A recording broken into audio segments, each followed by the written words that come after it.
এলাকায় আমি হুঙ্কার দিলে বাগে ঘুরতে এক ঘাটে জল খায়। আর তুই সেই সেলিমের বন্ধুর মেয়ের হাত ধরে টেনিসি। তোর এত বড় বুকের কলিজা। আরে সাথীমা, কেমন আছো? তোমার কিছু লাগবে নাকি?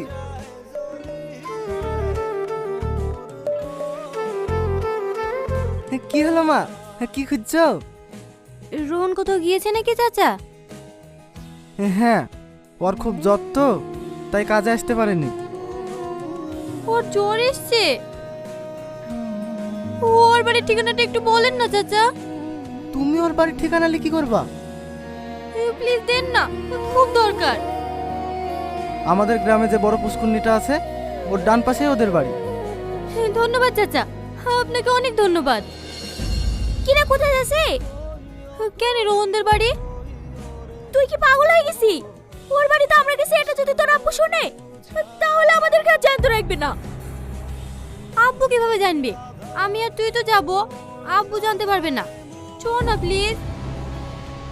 না না, আমি যেতে পারবো না। প্লিজ চ, আমার রোহনকে দেখতে ভীষণ ইচ্ছে করছে। তুই কেন বুঝতে পারছিস নি? ঠিক আছে, তোকে যেতে হবে না। তুই যদি আমার বেস্ট ফ্রেন্ড হতি তাহলে নিশ্চয়ই যেতি। যাস রে সাথী, যাস রে। সাথে আমার কথাটা শোন। সাথী,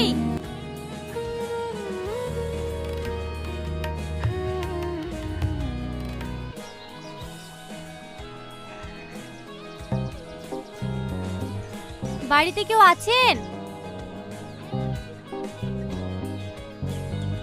কেউ নাই মনে হয়। চ আমরা চলে যাই।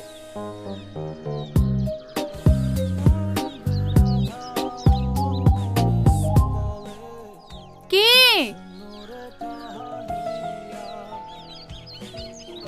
তোমরা কে মা? তোমাদেরকে তো ঠিক চিনতে পারলাম না।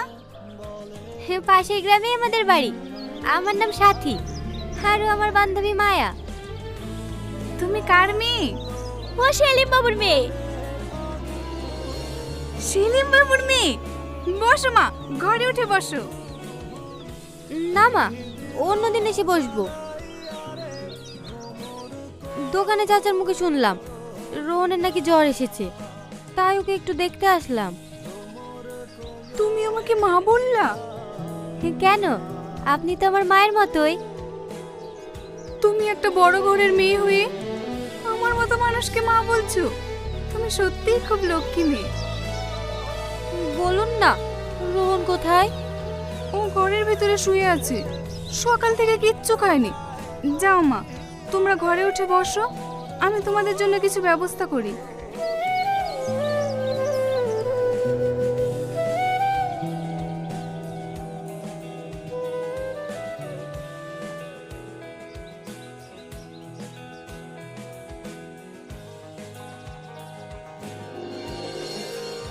তুমি এইখানে কেন? জানো রোহন, একটা রাজকন্যা ছিল যে সারাদিন প্রাসাদের ভেতরেই বন্দী হয়ে থাকতো। একদিন সেই রাজকন্যাটি তার প্রাসাদের বাইরে বেরিয়ে একজন ছেলেকে দেখল, যে ছেলেটির হাসিতে এক অদ্ভুত মায়া, যার চোখে এক গভীর রহস্য। তারপর থেকেই রাজকন্যার রাতের ঘুম হারিয়ে গেল। তার শুধু মনে হতো ওই ছেলেটার চোখের দিকেই তাকিয়ে থাকুক। জানো রাজকন্যাটি কে? রাজকন্যাটি আমি। ছেলেটিকে জিজ্ঞেস করবে না? ছেলেটি তুমি। সাথী চ, অনেক দেরি হয়ে গেছে।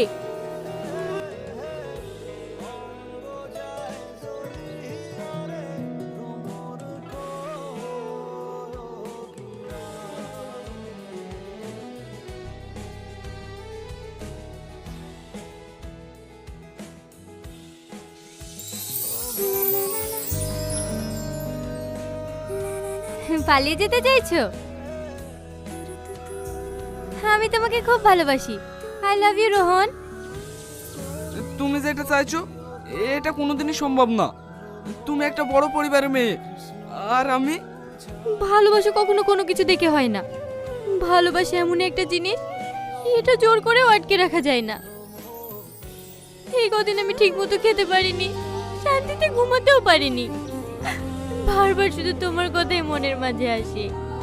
প্লিজ একবার বলো তুমি আমাকে ভালোবাসো। না, আমি তোমাকে ভালোবাসিনি। আমার পথ ছাড়ো, আমাকে দোকানে যেতে হবে। তুমি আমাকে ভালোবাসো না? না, ভালোবাসিনি। তুমি যদি আমাকে ভালো না বাসো তাহলে আমি এই জীবন রাখবো না। কি পাগলামো করছো? আমাকে ছেড়ে দাও, তুমি তো আমাকে ভালোই বাসো না। আমি বললাম কি বাসলাম, এতে তোমার কি যায় আসে?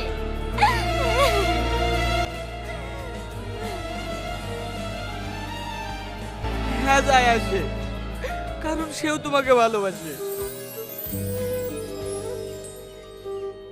I love you, Rohan. I love you.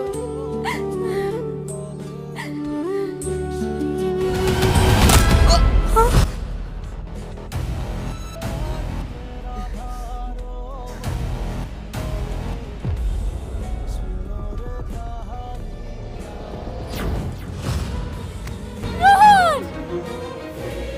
কথা বলো না রোহন, ওঠো না রোহন, কথা বলো। আমার গলা জুতোর মালা পরে তোর বাবা আমাকে গ্রাম থেকে বের করে দিয়েছিল, আর তুই এখন শান্তিভাবে প্রেম প্রীতি করবি? তোর বাবা আমাকে যতগুলো মেরেছে প্রত্যেকটা মাছ যদি আমি সুদর্শন না করে দিতে পারি তাহলে আমার নামও রাকেশ না।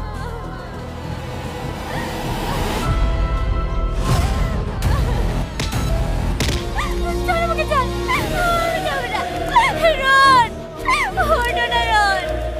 ছাড় আমাকে, ছাড়। রোহন। সাথী।